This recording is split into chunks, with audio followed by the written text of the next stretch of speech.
Hello everybody, welcome back to Dude Ranch DIY. My name is Jake. We are back from Mexico. Went to another wedding. It's that time of year, or that time of our lives, I guess, where everybody is kind of getting married, and we got a lot of weddings to go to. It's been expensive, but we had a great time. And while we were gone, I'm happy to report, if you can see in the background, we have grass that has germinated. So we were gone for a little less than a week, and as you can see, the grass in this new front lawn area has germinated and started popping up, and I couldn't be more thrilled. It rained all day Sunday. Today is Monday. It rained for the majority of today. Everything is real wet, but the grass is popping up really well in some spots, not so well in others, but that's all right. I'm hoping that as time progresses, like you can see here, it's just starting to pop up in little spots. But I'm hoping that as time progresses, it'll really start to germinate and do good. So I was told by some professional landscaping friends of mine that leaves, kind of like anything, too much of anything is no good. Most of the leaves have fallen around here, at least on our big oak tree back here. All the birch and maples, for the most part in this area, are pretty bare. So I need to get some of the leaves off this just very lightly. I'm not going to do a full cleanup, but I'm just quickly going to take the backpack blower and lightly blow off, try and get the majority of the leaves off. That way the sun can get to it and they don't stay, the grass doesn't stay too wet for too long. Then we're going to head up to a part of the property we don't really ever go to, but we're going to do something that I've wanted to do since we first moved in, because we're having a big project actually starting here tomorrow. I'll explain that in a little bit.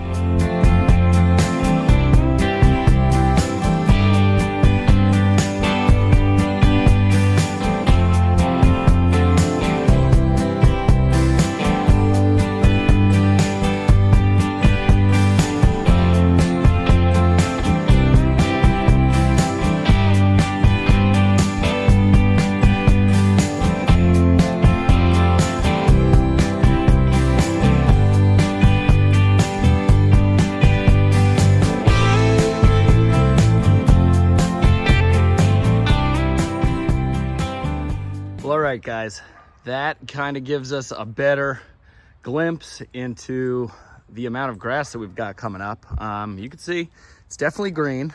My neighbor Sean over there is playing with his dogs, and he said, something's wrong with your grass. It all turned green. And I said, what do you think, it's too early to start celebrating St. Patty's Day? So this is what we're looking at. Obviously, certain spots are a lot more green than others. It really looks like it's actually coming in pretty nice here and on the hill down there. Took me about a half an hour to do it with the old Husqvarna 580 BFS backpack blower. I bought this thing brand new years ago. I'm sure there's more powerful ones now, but this thing really, really blows. It, this is a pretty big area, and I did that in about, a half an hour, like I said, and then some. I actually created a little windrow here for me to be able to hit it with the tractor easier.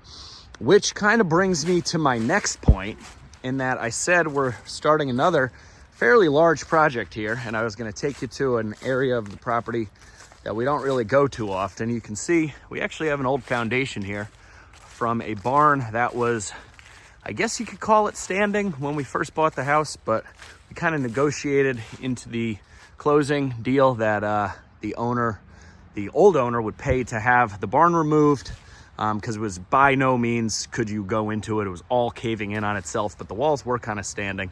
And I asked him to leave the foundation just because of some setbacks and stuff. It actually is grandfathered in. We have a property marker right up there, if you can see that concrete post, and while the concrete foundation does not infringe on the actual setbacks of the property that are 25 feet, the stone foundation up there that you can see, which also encompass part of the barn, they do encroach on the 25-foot setbacks. And by leaving that foundation there, I believe I was told by the town zoning that we would be able to reuse that at some point if we ever chose to. But Unfortunately, we're not building a barn, but we are putting up about 700 feet of fencing for our lovely two dogs, Gus and Louie. It's not so much for Gus as it is for Louie. If you guys have been following along with the channel for any amount of time, you probably see Louie. He is a Bloodhound Shepherd mix, with the majority of that mix being Bloodhound. He's about 75% Bloodhound, we were told, by the various DNA testing sites that Sarah did. And let me tell you, he sure acts like a Bloodhound. Not only does he kind of look like one, his nose is extremely strong. When we first moved in, we put in an electric fence for around the whole property. They had about 1.5 acres to run around. It worked for a while, but behind our property and back, beyond the wood yard, we have about 120 acres of water company property that is untouched. Nobody can build back there or anything. And that leads to the issue of Louie running through the back border here, which is basically just beyond this gray shelter logic. It's kind of where the line is. Actually, you can see that yellow flag is where it is. Louie runs through the electric fence. Now, we have checked everything. We have checked the transmitter. We have checked the collars. We have added a second shocker to his collar. We have upped the shock to the maximum voltage on both of the 9-volt battery shockers. We've extended the prongs. We've made sure that the collars are tight enough. Long story short, if any of you have bloodhounds, drop a comment down below, but you probably already know there's nothing that will keep a bloodhound from chasing a scent if they want to chase that scent, except for a fence. So that is why we are putting up about 500 feet of 5-foot tall, 9-gauge chain link fence throughout the back property here, and then up on either side of the house, over there between the house and the red barn, and over here between the house and, let's just roughly say, like that big oak tree. It's going to be 3-rail, 4-foot tall split rail fence with the welded wire mesh behind it. So that project is beginning tomorrow.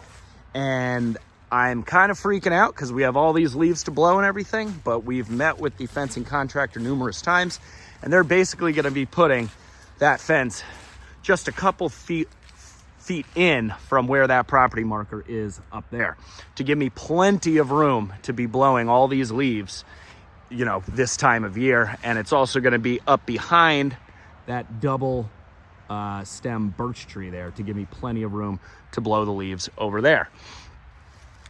The area that I've always wanted to get rid of some brush is this little area here, because I'm always trying to blow the leaves into these little bushes. We have this couple little scrub oaks here, and while these actually stay green the majority of the year, and I don't mind them, but it makes doing the leaves harder. And now that we're gonna have this fence, I don't need to make doing the leaves any harder than it already is.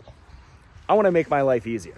So my plan is to go through and we're gonna cut these things down, and hopefully we have enough time in daylight, if I stop talking, to hook up the WoodMaxx chipper, send them through the chipper, and be done with it once and for all. Not only will it make my life easier, but I'm sure the fencing contractors will appreciate the fact that they're not gonna have to go dig holes, and rummage through the brush and scrub brush and little sapling trees and stuff. So with that being said, that's what we're gonna be doing. That's the next big project.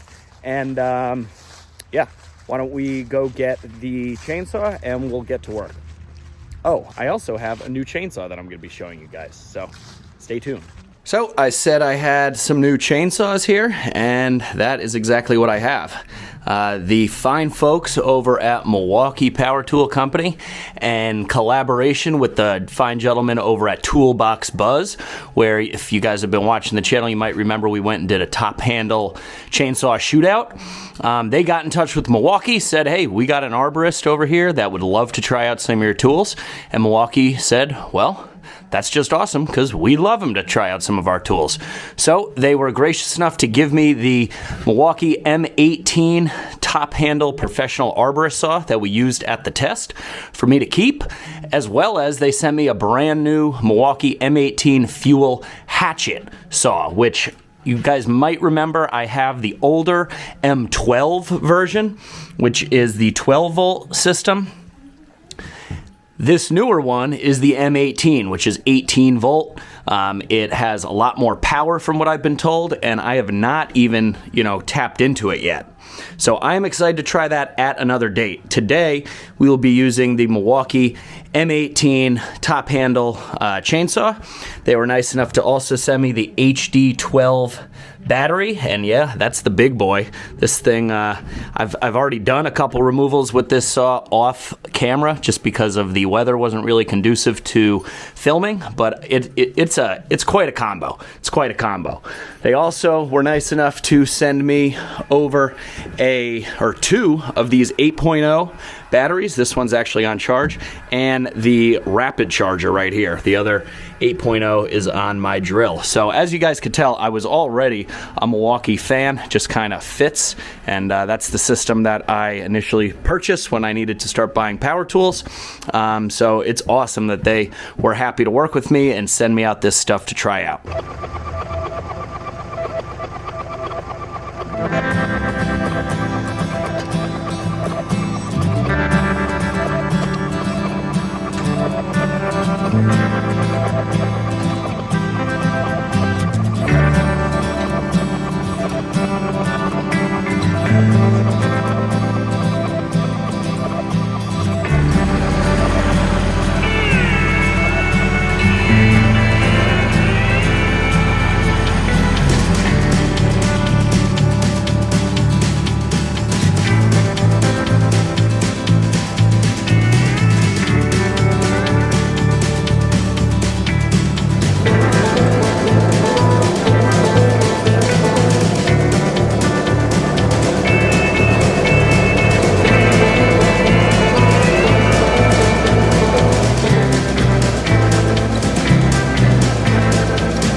Well guys, hopefully you can tell the difference to this whole area here on camera, but it's hard to believe that you couldn't see that woods all of, you know, maybe an hour and a half ago. I think this makes the property, just this whole corner, look so much better. Like I said in the beginning of the video, I've wanted to do this to this part of the property since we moved in. It's just kind of like that back far corner. There's not really much room to do stuff in this back far corner. But now that we're putting this fence in, of course, tomorrow, it kind of finally lit the fire under my ass, and I was like, all right, well, before I make it even harder on myself, let me make it a little easier on myself by clearing everything out. That way the fence has a nice, pretty, relatively even woods line to go up against. I will have plenty of room to blow all the leaves because I have no plans of turning this into like grass or anything. Maybe I'll just keep blowing wood chips and stuff like that back here to help keep the weeds down. But I basically, when we first moved in, I don't know if you can tell because I haven't done the leaves in the front yet, but there is kind of a meandering, loose area that I brush hog in the summer, you know, 2 to 3 times a year, and I mulch up the leaves and stuff, and I have pushed back the woods line considerably. I still would like to take more of these leaning birches down like I kind of did here. There were 2 just underneath this oak which needs some serious pruning now that I've kind of opened it up. It's got some big deadwood in it. Or, you know, actually I would kind of like to take some of these oaks down just because they give so many leaves. You know, this one alone gives a ton of leaves back here, as you can see. But this is going to make it a heck of a lot easier for me. I'm sure the fence contractors are going to appreciate the effort that I put in.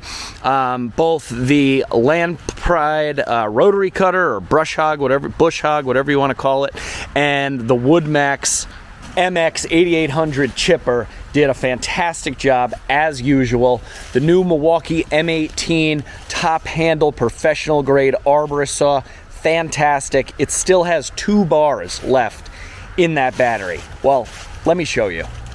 So I left it over here with the blower just because I didn't want it falling off, but as you can see, oh, I'm sorry, we have 3 bars left on the battery. So we only used 1/4 of that battery for all that cutting that we did.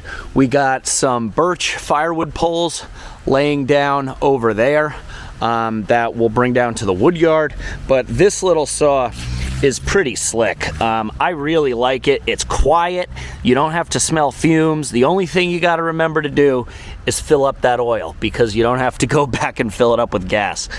But it's a really great little saw. If you guys are interested in these, I will put a link to them down in the description. But it's going to be a lot easier now for me to hook up that new monster blower to the 3-point hitch and get all these leaves taken care of. I can't wait to show Sarah. I think she's really going to like it. When I told her I was doing this, she was like, "Are you sure you're going to get this done before they start tomorrow?" And I said, well, the only way to find out is, you know, take it one step at a time and start today. So that's exactly what I did. I'm really happy with the way it turned out. So as always, guys, thank you so much for watching the video. If you liked it, give it a big thumbs up. If you're new to the channel, welcome. Please consider hitting that subscribe button down below. Questions, comments, or feedback, throw it down in that comments section. But for now, I'm Jake. This is Dude Ranch DIY. Thanks so much for watching. We'll see you here next time.